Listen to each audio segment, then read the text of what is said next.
come over here and get the recording going. Okay. So a little screen recording, a little audio recording. I'll combine those later in Microsoft's Clipchamp, which is not a half bad video maker. You know, I'm not producing something for the big screen. I'm making it for, you know, phones and YouTube. And quality wise, it's great and it's easy to use. But today's topic is about getting a little more comfortable with where your files are. So one of the first things we want to do is we want to, you know, hit our little folder on the bottom. So that, and that's, you know, that folder looks the same whether you're still in Windows 10 like I am or you've moved on to Windows 11. So you want to open one of those up. And you can see I've opened mine up. And if I click right here, it'll show you that I went to my C drive and I went to Users, Public, and Downloads. And this second folder I have open here, and I'll show you how to open a second folder in a bit, is C:\users, the users public, and the videos. So, and I've just dropped this in here because if I were to go into my documents folder, you might run screaming because there is so much stuff in all of my folders. I'm prolific in terms of creating data, pictures, videos, just all sorts of stuff. And I've created some sample files on the left here. These are just empty text files. I'll click one open. And it's opening on the wrong screen, so I will open that up a little, drag it over here, and you can see it's just an empty text file. There's nothing in here. We'll put something empty in it, and then I'll save it. And this isn't the safest way to save things, but I'm not worried if I lose this file. So I just hit X, and it says, do you want to save it? And I say, yes. So now, if I open number 11, it's empty. And you can see that it actually put that notepad file for me in the size that I last used it, in the place that I last used it. So that's handy. But now if I open number 12, it says it's empty, which, you know, is technically not actually correct because it has the word empty in it, so it's not empty. I love doing silly stuff like that. But anyway, one of the most important things to remember when you're trying to find a file, save a file, open a file, where am I? And this is the secret to that. It tells you right there. And if it doesn't tell you right there, then you need to make your system tell you right there. Same thing here. And as you see these files, you can see that the file extensions, that's the part after the period shows. So it says testfile12.txt, or over here on this side, it says cmlogo.jpg, and that's my Computer Man logo. Let's open that up real quick. And you can see he's like he's a little guy made out of his arms and torso are a C, and his legs are an M, and then he's got some Wi-Fi, you know, bars coming off of his head. So that's my logo. And each file will have an extension. Now sometimes files are saved without an extension, but then the computer will not automatically know what to do with it, and it will ask you, and you'll have to tell it what program to open it with. But a lot of computers, many, most, almost all, do not have the extensions turned on by default.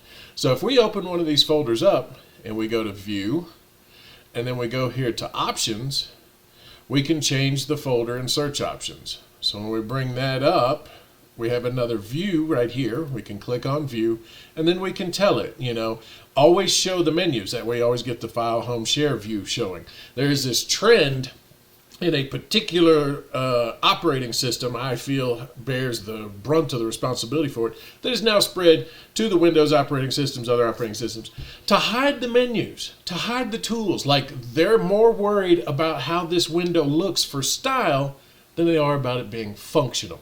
Really annoying to me. So right here where it says always show icons, never thumbnails, I leave that turned off because if I have a lot of pictures, and I'll show you a way to change the view in a minute, I may very well want it to show me a little bitty preview of the picture. Like if I'm looking in my pictures folder specifically, I may, you know, I may have an easier time identifying which photo I want if I can see the small version of the thing. But I like always show menus on. A lot of this stuff is default, but this display the full path in the title bar. That is what's letting me see that this is the users subfolder, the public subfolder, and then the public video subfolder. That makes it far more easy to see all of your files. This setting here, show hidden files, folders, and drives. I'm a technician. I work on the system files. Those are typically hidden. I work in folders that are hidden. Sometimes drives are hidden, and I have no idea why that's useful to some people, but they hide their drives. I don't. I like mine shown. Now, if you've got small kids sharing the computer with you or inexperienced people sharing the computer with you who think they know everything and they're actually, they just know enough to be dangerous, you might want to tell it not to show the hidden files, folders, or drives. Then you can see some things here like it says hide empty drives. And some computers have extra drives that were created that will, or maybe somebody plugged in a USB and it set it up as the E drive, and then you have E showing there all the time even when that USB is unplugged. That's why people do that. The rest of this stuff is more complex, and it's usually, these are pretty much the defaults. Show drive letters. I mean, of course I want to see my drive letters, and various stuff like that. So the important part to remember here is you want to display the full path, and you do not want to hide extensions for known file types.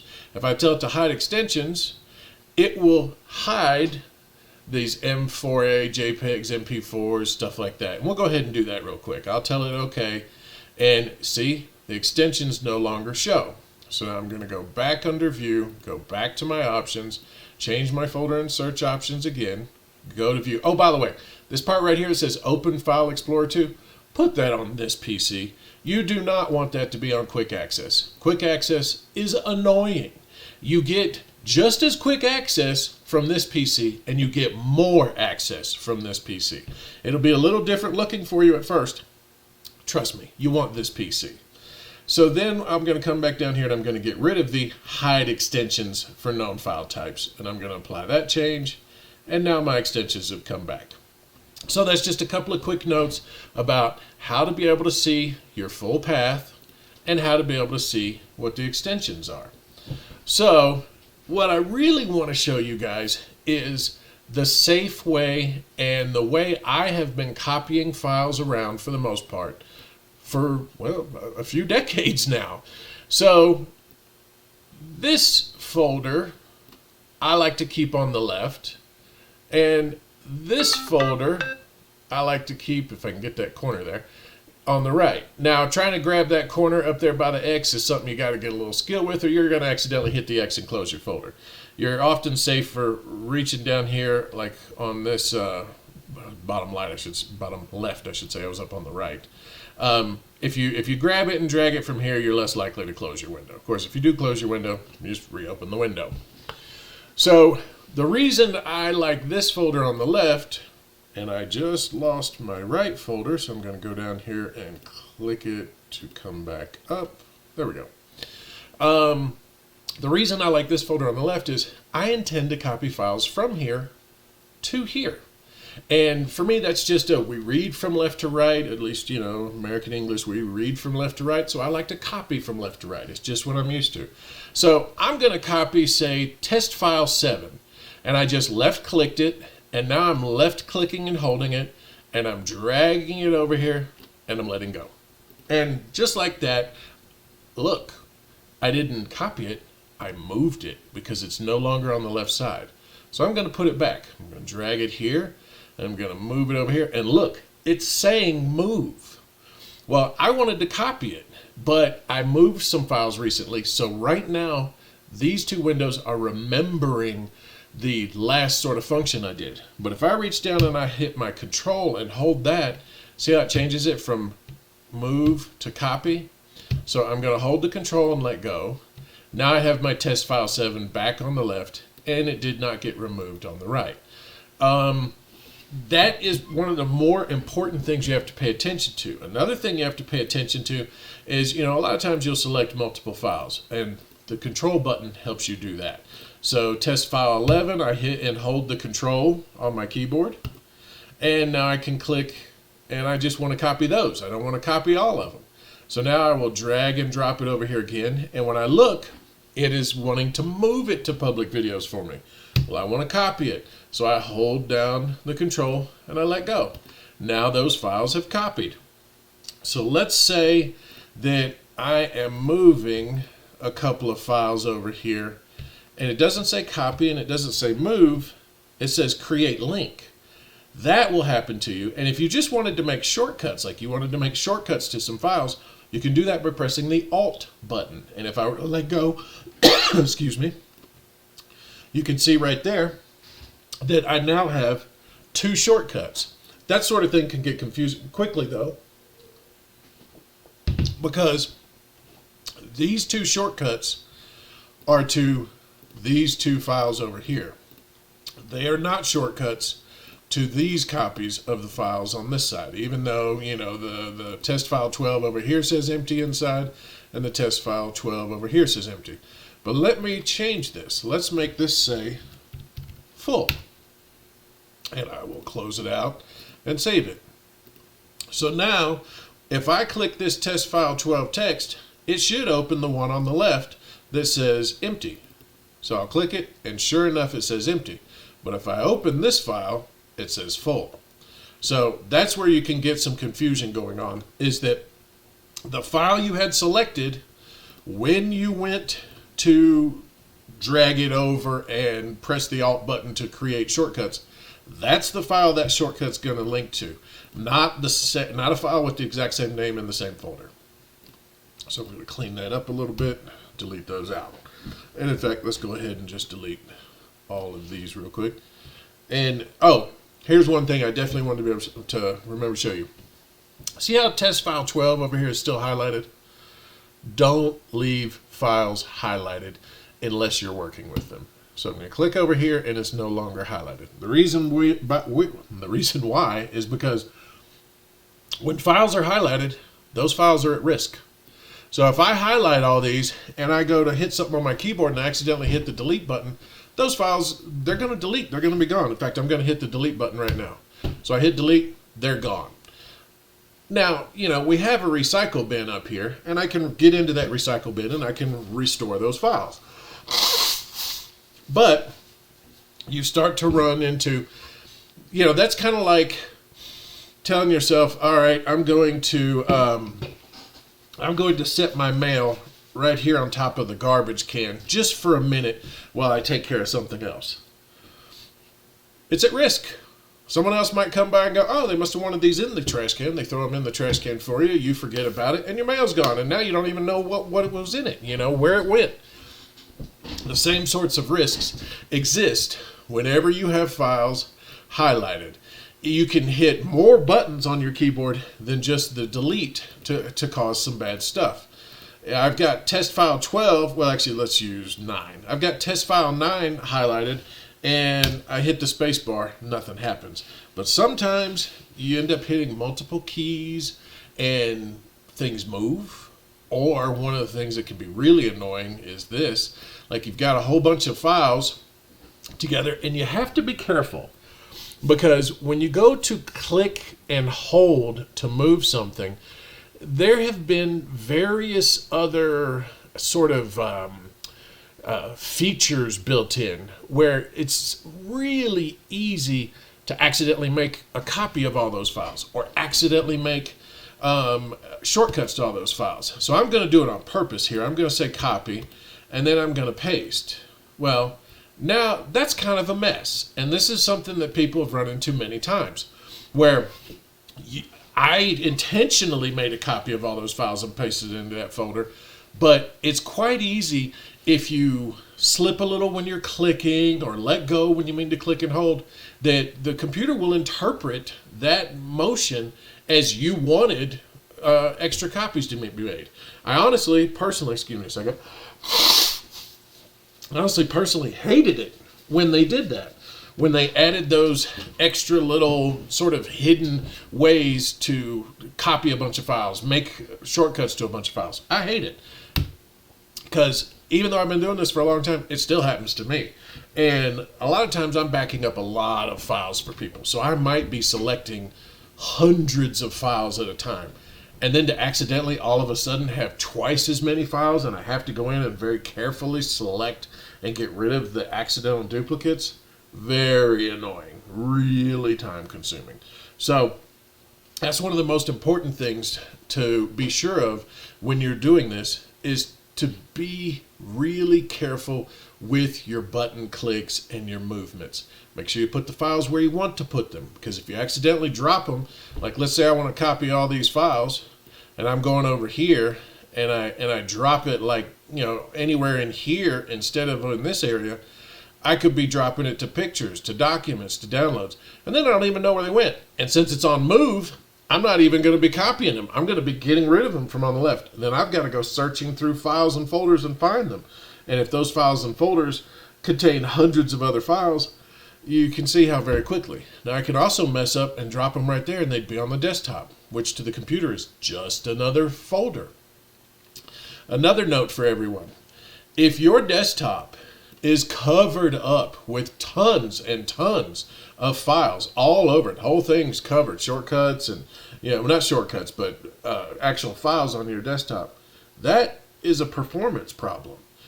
Having a whole bunch of files directly on your desktop means that every single time your computer refreshes your screen, it interacts with those files. And the bigger those files are, the more memory you can be using up, depending on settings on your computer, for a simple screen refresh. So don't let your screen become a place where you just store all of your files. Storing some of your files because like, oh, I always want this little Word document, I always want it right here. That's not the end of the world, a few files here and there.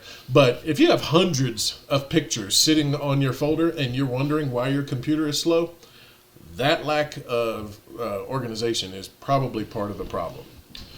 Okay, so let's go through a couple of these steps one more time. I'm going to select all these files. I'm going to right click and I'm going to choose to copy all these files. Then if there's just blank space on this side, I can right click in the blank space and choose paste.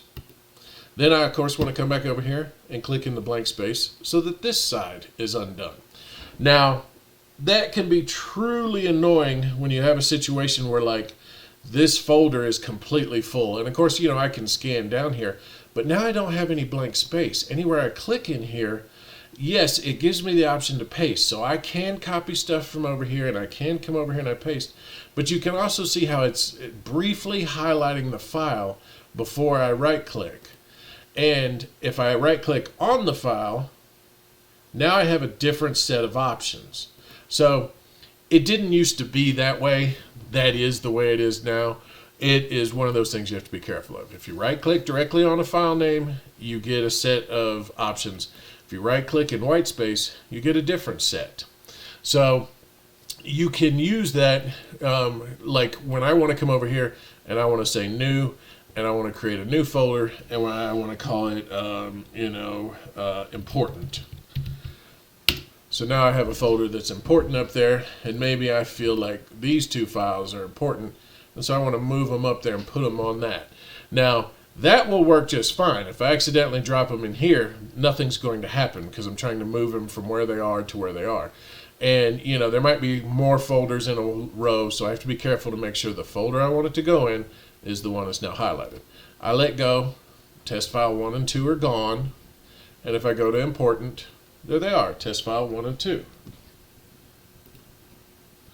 So I'm going to go and take these two files and I am going to cut them and I'm going to come back here and I'm going to paste them. So there we go. Now this is just something that I've only seen a few times, but you know how Murphy's rule is. If anything can go wrong, it will go wrong. If this is just a test file that has the word empty in it, who cares if I accidentally delete it? I'll just remake the file. In fact, I'll do that right now. I'll click on it, I deleted it, it's gone. Oh no, it's gone. Well, I'm going to right click and I'm going to say new and I'm going to go to text document and I'm going to say test file 12 and hit enter. And now it's still highlighted right there, so I can just hit enter again and it will open it for me. And I can type the word empty in there. Easy peasy, no problem. And yes, I'm going to exit out and I want to hit save. Which I should go ahead and show you the other thing too. Let me open test file 11 here and I'm going to put not empty in here. And it is safer to go file, save. And that's it. Then I can close it and see it didn't ask me that time. And when I open test file 11, it is not empty. And I also have the option to go save as, which will allow me, I'm in the same folder, but now I could call it, say, 1110, and maybe I want to call that backup. Still a text file, I'm not messing with the extension side, I'm making my changes on the inside, and I can hit save. I also have the option of sometimes, maybe let's do this. Let's make one more file. Let's make a file called new, and we'll make another text file, and we will call it config. And we'll leave it as config.txt. So now I might have a program that looks in the config file for settings, and like we'll make up a setting that the only thing it cares about is what folder to use. So users, and we'll go public, and we'll call it settings. And let's see if I can spell properly. So I've put a setting in here, and the setting is just the location of the settings folder. So I saved that. Now, a lot of times config files, they have tons of lines of information in here. There might be row after row after row of numbers, and there might be stuff like shading equals yes, and just all sorts of stuff. So I've got that config file and I save it, and so then I'm thinking to myself later, okay, I need to make a change to this config file, but I don't want to lose it. So I might come in and copy the config file, paste it, and now you can see it says config-copy.txt, but I don't want it to look like that. I want it to look more like the other file, so it's easier for me to find. So I can come in and do this, and then I can come over here and I can go .bck, like short for backup. And it will tell me, hey, if you change this extension, Notepad is not going to recognize it because it doesn't have a TXT extension anymore. So I'll still say yes. And now I have a backup, and you can even see how the icon looks different because Windows is not sure what to do with BCK files. But I know what it is, and it's there. And if I want to open it, I can even right-click on it and tell it to, where's my open with? Move open with right there at the top. I can say open with, and then it will say, well, what do you want to open it with? And I will come down here and say Notepad. And then it will open it up, and it looks just like it did before. And now it has associated it with a notepad and put the notepad icon in there so that next time I go to open it, it just opens it.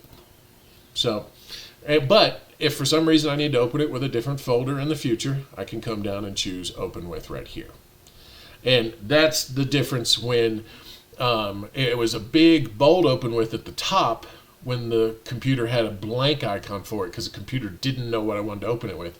But now that it's set it to the notepad and it knows what it wants to open it with, I have to choose this other open with down here. It's the exact same thing, comes up, asks me what I want to do, open it with. I can choose other programs. So, oh, no, I don't want to do Firefox software update, or somewhere in there I accidentally clicked on that, so no. Go away, Firefox, I don't need your help. Now it's associated with that. So I'm just going to get rid of that file because it's just annoying now. Come on, go away. And you can see what happened to me right there. I was trying to delete a file, and all it deleted was the first part of the name, and it left a file with nothing but an extension on it. Those kinds of files aren't valid either. So down here we can see I've got test file backup.txt and test file 11.txt. So let's open them both up. That one says not empty. And this one says not empty. Let me click back there. Nope, not full screen. Now I have these two, and they have the same data in them. Not empty backup. Now they don't. So I'm going to save that, and I'm going to just close this one. So when I open them a second time, that one says not empty backup, and when I open the one that says backup, it says not empty. You see how quick and easy you can get confused, not only by the names of your files, where your files are located, but also the content of them. And that is one of the reasons why I love this side-by-side setup of working, because I know where on the left I'm going to put files that are on the right. And let's see, what else was I going to share with you that's important to remember about this stuff? You can do things like, I just want to take this one file and I want to drag it and copy it over here to documents. And it's just always important to remember where it says copy to. Another thing to think about is, you have your downloads folder. So a lot of times when you download stuff, it'll be in your download folder, and you're going to want to drag it and put it in a different folder over here. You don't have to use the 2-folder window method of moving files around, but I've found it is far safer because it's easier for me to see where I'm coming from and where I'm going to. And I think that's about it for today. Thanks, everybody. Hope this was helpful.